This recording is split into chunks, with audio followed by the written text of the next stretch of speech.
Budget తగ్గించారు. అప్పట్లో నేనున్నప్పుడు 7.8% పవర్ సెక్టర్కి పెడితే వీళ్ళు 5% తగ్గించేశారు.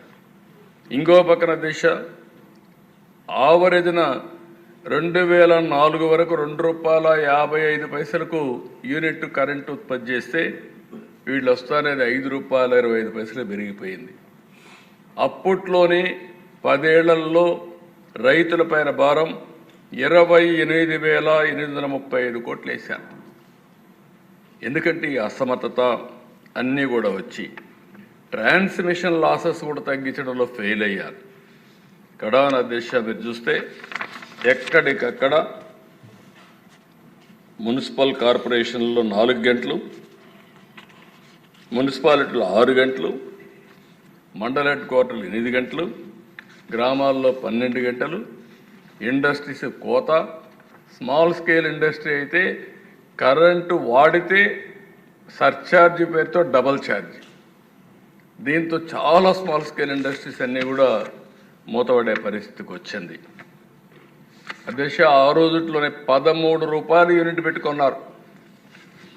నేను ఇటీవల కాలంలో ఎందుకు చెప్తున్నాను, హిస్టరీ చెప్తున్నా.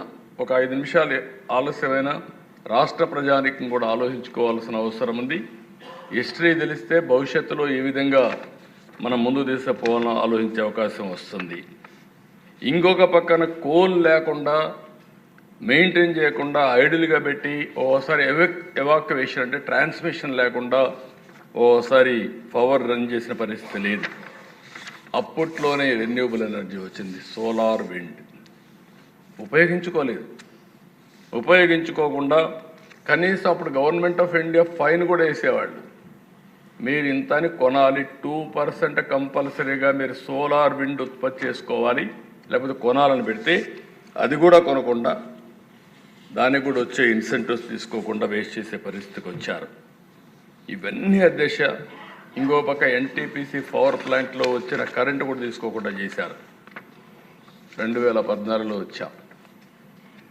ఇవన్నీ అధ్యయనం చేస్తే చాలా బాధేసి, నేను వచ్చినప్పుడు 22.5 మిలియన్ యూనిట్లు కరెంటు కొరత రాష్ట్రంలో 2014లో నేను ఒక సవాలుగా తీసుకున్నాను. కేంద్ర ప్రభుత్వం సహకారం తీసుకున్నాం. ఆ సంవత్సరం 2014 డిసెంబర్కి ఎక్కడా కరెంటు కొరత లేకుండా చేసి జనవరి 2018కి మిగులు కరెంటు సాధించిన రాష్ట్రం ఆంధ్రప్రదేశ్ రాష్ట్రం అని చెప్పి కూడా నేను తెలియజేస్తున్నాను. 39% పీక్ డిమాండ్ గ్రో అయ్యాం. 6,784 మెగావాట్ల నుంచి 9,453 మెగావాట్లు పెంచుకున్నాం. కన్జంప్షన్ కూడా 36% పెరిగింది. 40,000 మిలియన్ యూనిట్స్ ఉంటే 55,000 మిలియన్ యూనిట్స్ పెంచాం. ఇంకో పక్కన దేశ మీరు చూస్తే per capital consumption all India level 17% పెరిగితే మనం 23% పెంచుకున్నాం.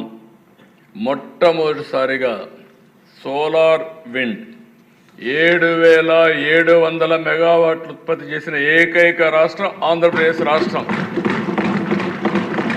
అదే ముందు చూపు.